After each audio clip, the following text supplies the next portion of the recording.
Bienvenidos a Harry Potter Theory Español. Hoy vamos a hablar sobre Severus Snape, también conocido como el Príncipe Mestizo. Cuando Harry toma por primera vez la clase de pociones de Slughorn, no tiene el libro de texto. Slughorn le dice que busque un libro de repuesto en el salón de clases. No lo sabía en ese momento, pero ese ejemplar sería muy útil para él en este año escolar en particular. Harry buscaba convertirse en uno de los favoritos de Slughorn y ser seleccionado por él. Para hacerlo, debía sobresalir en su clase. La copia de elaboración avanzada de pociones que encontró le permitió hacer precisamente eso. Después de abrir el libro de texto, Harry notó inmediatamente que estaba escrito en el interior: "Este libro es propiedad de El Príncipe Mestizo". Harry usó el libro por un tiempo, ya que para todas y cada una de las lecciones de Slughorn, el libro proporcionó instrucciones más fáciles y claras que podía seguir. El libro era como tener códigos de trucos para todas las lecciones de pociones. Pero dentro del libro, no solo había consejos sobre cómo hacer pociones, también tenía hechizos dentro, hechizos que Harry no había visto antes. En otro video hablamos de Sectum Sempra y por qué no se le considera una maldición imperdonable. Si aún no han visto ese video, vayan y échenle un ojo después de este. Sectum Sempra es quizás el más notable de los hechizos creados por Severus Snape, y estaba escrito justo en la copia de Harry de elaboración de pociones avanzadas. Harry, que aún no estaba completamente seguro de lo que hacía el hechizo en realidad, lo prueba contra Malfoy, lo cual fue un error.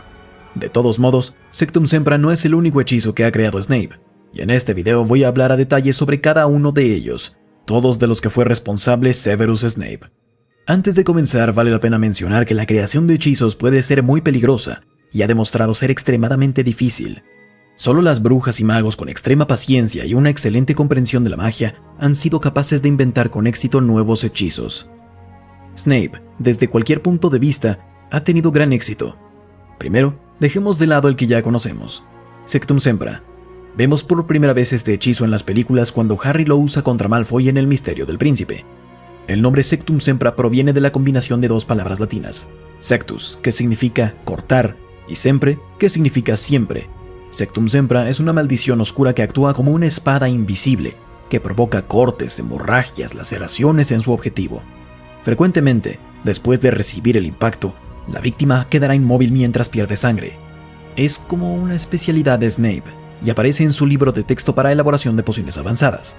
Después de que Harry descubre Sectum Sempra, lo usa por primera vez contra Malfoy, y luego incluso intenta usarlo contra Snape, a lo que Snape dice: "¿Te atreves a usar mis propios hechizos contra mí, Potter?".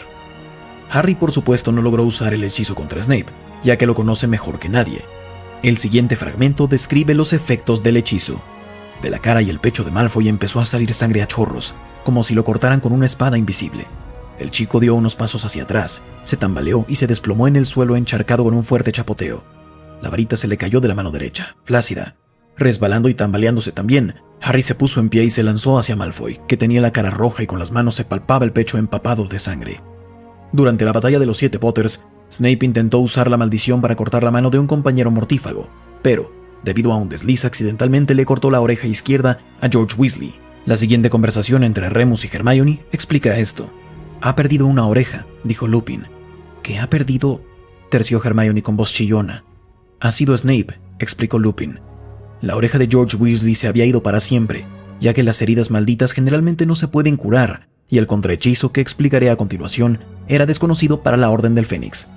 Llegamos así al siguiente hechizo de Snape. El contrahechizo para Sectum Sempra es Vulnera Sanentur.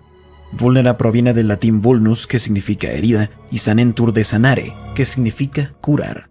Vulnera Sanentur es la única defensa o tratamiento conocido para Sectum Sempra, y se usa para relajar el flujo de sangre, sanar las heridas y eliminar los efectos de la maldición. Para que Vulnera Sanentur sea utilizada de la manera más eficiente, se ha expresado que el conjuro tiene que repetirse 3 veces. La primera vez se utiliza para reducir el flujo de sangre, la segunda para sanar las heridas y la tercera para eliminar las lesiones casi de forma instantánea. Para prevenir las cicatrices también es necesario usar díctamo, que es una planta mágica que se usa en la elaboración de pociones. Es una hierba curativa poderosa y reparadora que hace que crezca piel fresca sobre una herida. El uso de Vulnera Sanentur se describe en el siguiente fragmento del libro. Se arrodilló y se inclinó sobre Malfoy. Sacó su varita y la agitó por encima de las heridas profundas que había causado la maldición de Harry, murmurando un conjuro que casi parecía una canción. La hemorragia se redujo al momento. Snape le limpió la sangre de la cara y repitió el hechizo. Las heridas empezaron a cerrarse. El siguiente hechizo en esta lista es Levicorpus. Levicorpus proviene del latín levare, que significa levantar, y corpus, que significa cuerpo. Esto significa que el hechizo literalmente dice cuerpo levitante. No se sabe cuándo creó Snape el hechizo, pero sabemos que los merodeadores sabían sobre él. La mayoría de los hechizos de Snape los creó pensando en los merodeadores. Según Sirius Black, conocía más maldiciones cuando llegó a la escuela que la mitad de los niños de séptimo año. El hechizo se popularizó cuando Snape asistió a la escuela, pero nadie sabía que fue él quien realmente lo creó. Remus Lupin ha expresado que durante su tiempo en la escuela, los estudiantes apenas podían moverse sin ser levantados en el aire por el tobillo. Cuando Snape creó el hechizo, su intención era que se lanzara de forma no verbal. Sin embargo, también se puede producir cuando el conjuro es invocado en voz alta. El siguiente extracto describe la acción del Levicorpus.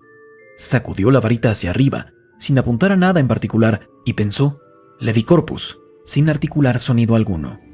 ¡Ah! Hubo un destello y la habitación se llenó de voces. Ron colgaba cabeza abajo, como si una cuerda invisible lo sostuviera por el tobillo.